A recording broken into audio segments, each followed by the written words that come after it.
Trojan Philly. What's up, man? USCJ here. Listen, it's the top of the morning. I hope everybody is getting ready to get up, get out, and make some things happen this morning. Listen, USC still riding high on this big time wave right now. We are on a wave, and we got the surfboards going, and we just continue to ride that thing, man. Listen, we are moving and grooving. It's officially on and popping. It's on and cracking. Look, last week was an incredible week. This weekend as well, we capped it off. But we want to talk about a couple of things. One specifically, you guys know USC was able to pull a big-time heavy hitter linebacker coach. You guys remember I told you guys this. This is why you guys tune in here. Look, everybody that comes on, make sure you hit that like button. Make sure you hit that subscribe button. Make sure you hit that share button. I share real information, real intel on here that you don't want to miss. But look, I shared last week, early on, last Monday, I specifically said, I said, look, man, USC, when I found out who it was, I said, USC got a massive guy, linebacker coach. And I told you guys, I said this, I said, he has over 20 years of experience. You guys remember me telling you that?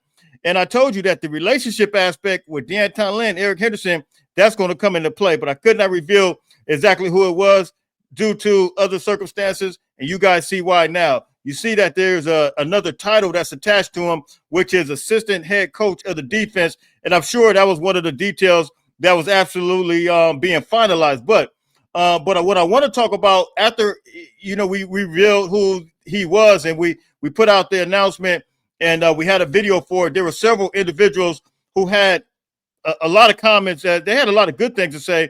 But there's always, I'm not going to say the negative Nancy, but there's always that one person, a couple of people that always find something. And so we're going to address it. We're going to talk about it. And I'm not going to say there's going to be a negative Nancy, but what I will say is this. I think it's going to be okay from a recruiter standpoint. There were many people saying, Jay, he's kind of old. How's he going to recruit? He's been in the NFL for a long time. I agree with you. He's been in the NFL for a long time. He started off in college, which was Hutchins. If you watch the video, he started off at Hutchins Community College. And that was a long time ago. That was like 20 years ago. But however, I believe that we have the supporting staff to, guys like BOW, guys that, and you guys are getting ready to see guys that are surrounded around him that, will get him reacclimated with the college football system. And I'm going to show you guys this. There was a recruit. USC is now crystal ball for a big time linebacker. We're going to show him to you guys right here. His name is AJ. Let me pull up his name real quick. He's from Mojave High School, and it's crazy because AJ Tuatelli, and look, he's from Mojave High School, and coincidentally, shout out to the homie, man. I got a homeboy. He know who he is from Compton. He's originally from Compton, now lives in Vegas. His son goes to the same high school, Mojave High School in Las Vegas. And, he's been talking to me about this kid quite a bit. But AJ Tuatelli, this is him right here on this recruiting trip, and I want you guys to see here. This is you see Coach right there during the time that the announcements was made. This is only a 4 seconds, so I'm going to have to keep playing. The announcement was made. Let me pause it right there. The announcement was made that Coach Rob Ryan was actually the new linebacker coach. And so AJ Tuatelli, who coincidentally was committed to Washington State, he is now witnessing this like on his recruiting trip.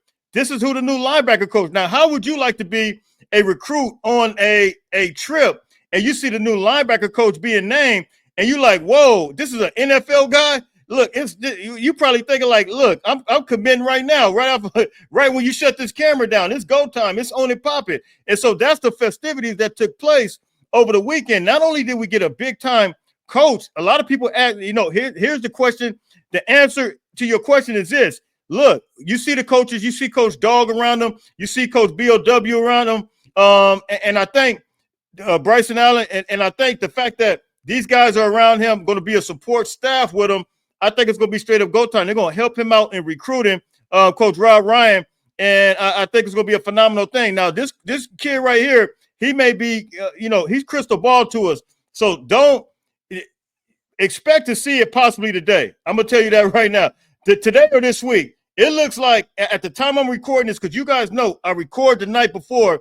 At the time I'm recording this, look, he hasn't committed, but look, it looked like it might be locked, sealed, and delivered as it relates to being a commitment for AJ Tuatelli. He's a 6'1", 205, 6'3", 205-pound linebacker out of the state of Nevada, Mojave High School. And look, man, you guys know we needed another linebacker. We had one to leave out, committed to Tennessee. We had two, actually, Ty Jackson as well, one to Florida and one to Tennessee. So, look, now we got Matai, and coincidentally, let me get on that real quick.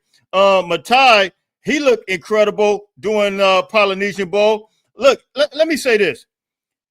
USC looked very, very well represented during the Polynesian Bowl. You had Tanuk Hines out there getting it in, balling. You had Matai out there playing linebacker. And do you realize Matai's like 6'4"? He looks incredible. And then we had, we'll talk. I'm gonna talk about him last. But we had a big time Alex Graham, the big time safety. I mean, when I'm telling you, Alex Graham was laying wood on people. I mean, it was incredible what Alex Graham was doing. He was coming across. I mean, he was putting the helmet to the hat to the helmets. And so, look, man, I think this class, the 2025 class, is going to be a sleeper. It's going to be a good class, and it's going to be straight up go time. But the cream of the crop right here, the coup de grace, if you will, like my pop say sometime, is going to be this guy right here. And you guys already know it started off early on in the week with Hassan Longstreet throwing his 78-yard bomb. It was crazy. It's on my Instagram and it's on my Twitter. But what he did throughout the week started off with this. He won the long ball competition at the Polynesian Bowl. Then that followed up with the incredible performance throwing for over. He got the MVP. You guys know we talked about this. I did a live on Saturday because I'm going to be honest, man. Like, I'm thinking right now, I already knew he was good, and I want you guys to remember this. Those who forget, go back and look at some videos. Matter of fact, I might put a video link in the chat. When I talked about, I think I'm gonna put a video link in the chat because there's some that disputed this. But go back and take a look that when I was talking about Hassan Longstreet and Juju Lewis, comparing the two, I felt like Juju Lewis and Hassan Longstreet, I felt like Hassan Longstreet was just as good. I couldn't understand why we didn't recruit him as tough as Juju. Now, to me, this should be a learning lesson right now for Coach Lincoln Riley. You don't have to leave out your backyard right now. I mean, you really got everything you need. He goes Corona Centennial. He's everything we need, and there's no reason to leave. Why do you have to leave? And so, I think Lincoln Riley is now really starting to find that out. I think he's starting to realize that, and as a result, it's straight up go time. But I argue that Hassan Longstreet was just as good. And of course, we know that he has better footwork. I said that Juju Lewis had more so of a he could move in the pocket. He's not a statue, but he was more of an improviser opposed to dual threat like Hassan Longstreet. And so now, man, you look back now. To me, only thing I can say is like, thank you, Jesus. Like Hassan Longstreet did seem like the right guy. Like when you really look at what he did in the MVP. Getting an MVP, I mean, it's incredible. You guys can hit me in the comments, man. You guys can tell me what you think. But look, there's some phenomenal things happening right now. And I think he's going to challenge. I think he's going to challenge Jaden Maiava. One of the things I also said after the bowl game, somebody asked me, and I'm going to just kind of keep reiterating this because I don't want people to get lost in the sauce and forget. They asked me if Jaden Maiava closed the door after the Texas A&M game. I said, based on the first half, the way he performed, I don't think he closed the door. However, he showed dynamite play in that second half. He showed that he knows how to finish a game. And I said that version of Jaden Maiava, if he could look like that all year long next year, nobody's going to take his spot, hands down. However, on the flip side, the way Hassan Longstreet looked in this Polynesian Bowl, it was go time. Now, here's what I'm going to say. And a lot of people brought up the point. Shout out to everybody who helped contribute on Saturday. We had a live. A lot of people were making comments, and I agree with a lot of them. But here's the thing. The speed of the game from college to high school football is a big difference. So I think he's going to have to get used to that speed. I think he's going to have to learn the playbook. That's a lot. But what I will say, the same thing I said about Jaden Maiava with Miller Moss, I want to see packages for a guy like Hassan Longstreet. He's too good of an athlete. And if Jaden Maiava's not going to take off and run, I want to see Hassan Longstreet get in there and get it in and run. That way we can still have a good balance. We can have the run, the RPO, we can have all that stuff. But I do know, as we discussed on the show on Saturday, I know that Jaden Maiava can run, but he just kind of been hesitant for whatever reason. I don't know. But we'll see what happens, man. But look, man, happy Monday. Look, look, if you guys can't tell right now, I'm extremely excited. It is real go time. It's on it popping. It's on it cracking. Look, the future is bright. Get your sunglasses on. The future is bright, man. Look, there's no time for being. And look, these guys that are coming in, we got multiple guys that are coming in, and they're getting ready to be developed.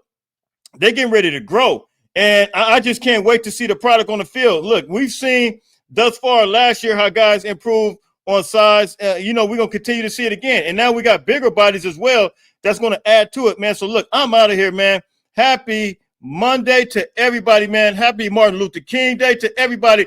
Look, who do you guys have in the playoff game, man? I got Ohio State, man.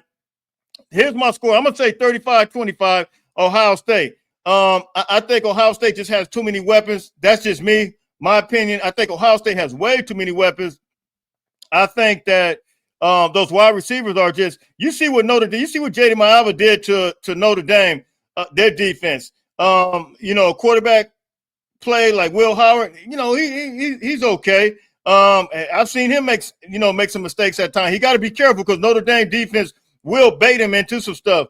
But as far as those wide receivers, they're like our receivers. I think they can go up and get it. Notre Dame showed, look, if you could stretch the ball against Notre Dame, you could put up some yards, and I think they got a lot of firepower to go back and forth, man. So if that happens, I think Notre Dame's going to be – I think I'm looking at a 35-25 game, man. You guys can hit me in the comments. You guys can tell me what you think. Look, it's USCJ32 on Instagram, USCJ32 on Twitter. Until later on, listen, everybody stay blessed. Fight on, fight on, fight on.